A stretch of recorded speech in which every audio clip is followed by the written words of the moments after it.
don't know if he's in his prime. He's fat. He should be lean and mean. He's fat and funky. I saw him with his shirt off the other day. He's fat. I thought, did you start training already? Buster Douglas was fat, am I right? I know, but you're no Buster Douglas. He's not going to win.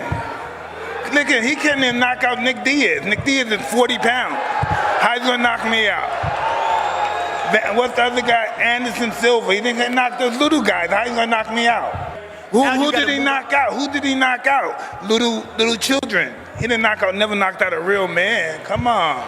I can't even get mad at this guy because everybody know this guy's talking out of his ass. And stealing money. I'm up here just stealing money fighting him. Well, just come to the fight and you'll see. Listen, I started Jake off and I'm gonna finish him. They're suing me for something I didn't do. Like, on God. It's just the most bullshit thing. And I literally had to pay them a lot of fucking money. But, yeah, and then I wake up the next day and, like, have a phone call, like, with my lawyers. I'm so sick of this shit, bro. They said they have a warrant for Jake. Jake Paul just stepped into a nightmare. And no, it wasn't a right hook from Iron Mike Tyson. The boxing world was already buzzing about the upcoming showdown between YouTuber turned boxer Jake Paul and heavyweight legend Mike Tyson. But now, things have taken a shocking turn. Tyson, known for his brutal, no-nonsense approach, has just thrown a massive curveball that has turned what was supposed to be an entertaining, high-profile fight into Jake Paul's worst nightmare. Let's break it down from the start. Jake Paul, the social media star who made a name for himself knocking out former MMA fighters and boxing veterans, was set to face Mike Tyson in what many thought would be another celebrity showdown. After all, Jake has been on a winning streak, most recently taking down bare-knuckle brawler Mike Perry on July 20th, 2024, and even making him kiss the canvas. But this isn't just another celebrity boxing match. Tyson isn't just any opponent. He's the baddest man on the planet, a heavyweight icon whose name alone sends chills through the boxing world. Even at 58 years old, Tyson still packs the kind of knockout power that most boxers can only dream of. But here's the twist. Mike Tyson just added a new set of rules to the fight, and they're designed to make things much harder for Jake Paul. The biggest change? Tyson is insisting on KO-only rules. That's right, no scoring, no decisions, no judges, just knockouts. If you want to win this fight, you've got to knock your opponent out, plain and simple. For Jake Paul, that means there's no longer a safe route to victory. He can't rely on going the distance and hoping the judges give him the win. He either puts Tyson on the canvas or he walks out of that ring with a loss. As if that wasn't enough, Tyson dropped another bombshell. Along with the KO-only rule, he's demanding random drug tests in the lead-up to the fight. And not just any tests, these are surprise tests that could happen anytime, anywhere. Whether Jake is at home, in the gym, or grabbing a smoothie, testers could show up at any moment to collect a sample. For Jake, this is more than just an inconvenience, it's a potential disaster, especially given the ongoing rumors about his use of performance-enhancing drugs, PEDs. These drug rumors have been swirling around Jake Paul for months, with many in the fight world questioning his rapid physical transformation. If you've been following his boxing journey, you've probably noticed that Jake has bulked up significantly over the past few years.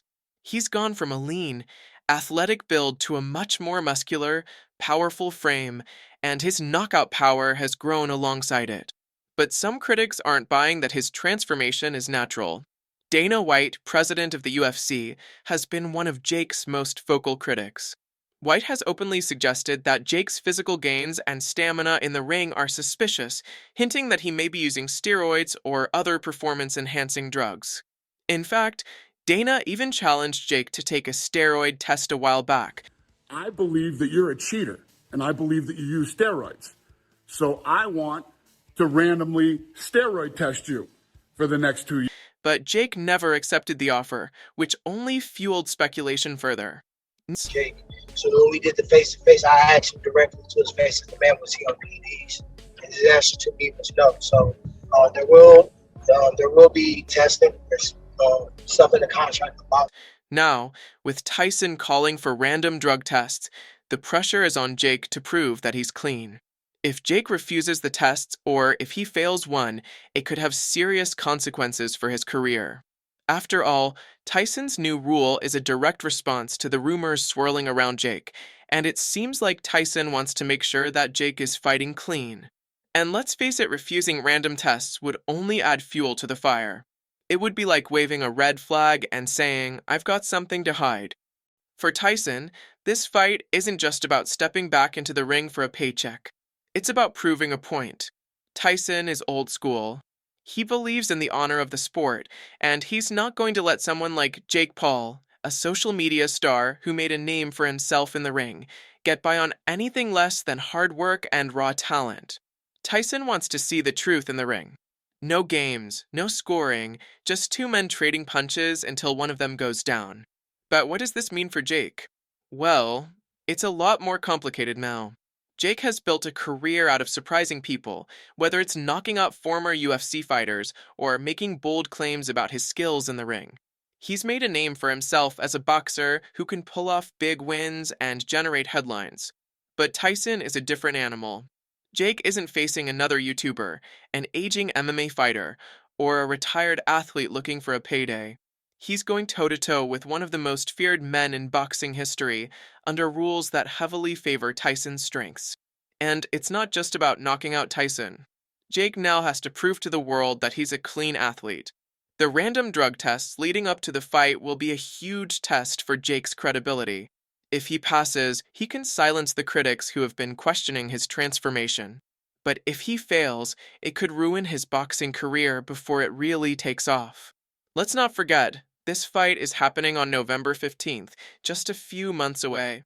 That means Jake has limited time to train, get in the best shape of his life, and prepare for the biggest challenge he's ever faced. Tyson isn't some over-the-hill fighter showing up for a quick payday.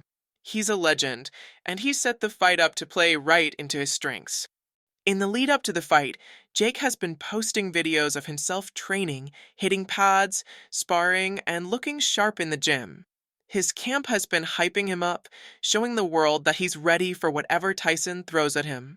But here's the thing, this isn't like any of Jake's previous fights. In the past, Jake has had the luxury of playing it safe, of going the distance and hoping the judges see things in his favor. But with Tyson's KO-only rule, there's no room for playing it safe anymore.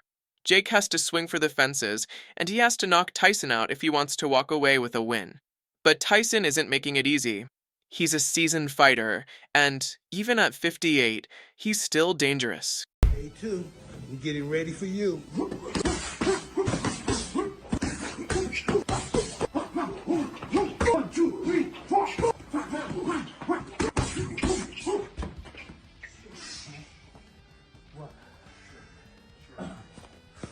Tyson has knockout power, years of experience, and the kind of mental toughness that comes from decades in the sport. For Jake, this fight isn't just about proving that he can hang with the best. It's about survival. Tyson has set the rules in a way that makes it nearly impossible for Jake to play his usual game. There's no running, no waiting for the judges, and no hoping for a decision. So what happens if Jake loses? Well, it could be the end of his boxing career. Jake has built a reputation as a fighter who can back up his trash talk with wins. But if he loses to Tyson, especially under these conditions, it would be more than just a loss. It would be a huge blow to his credibility as a boxer. It could be the kind of defeat that he might never recover from. And that's not even the worst-case scenario. If Jake fails a drug test, or if there's any hint of PEDs in his system, it could spell the end of his boxing journey before it even really begins. A failed test would confirm all the rumors that have been circulating for months, and it would ruin his reputation in the sport. As we inch closer to November 15th, the stakes have never been higher for Jake Paul. This isn't just another fight for clout or a chance to shut up the haters. This is a fight for his legacy. Tyson's new rules mean that Jake has to give it everything he's got. There's no room for error, no playing it safe, and no hiding behind the judges. It's all or nothing. So, will Jake Paul rise to the occasion and prove that he's the real deal? Or will Tyson's new rules and random drug tests expose Jake for what his critics say he is? One thing's for sure, this fight is going to be one for the history books. The countdown to November 15th has begun, and the world is watching. Let's see if Jake Paul is ready for the fight of his life.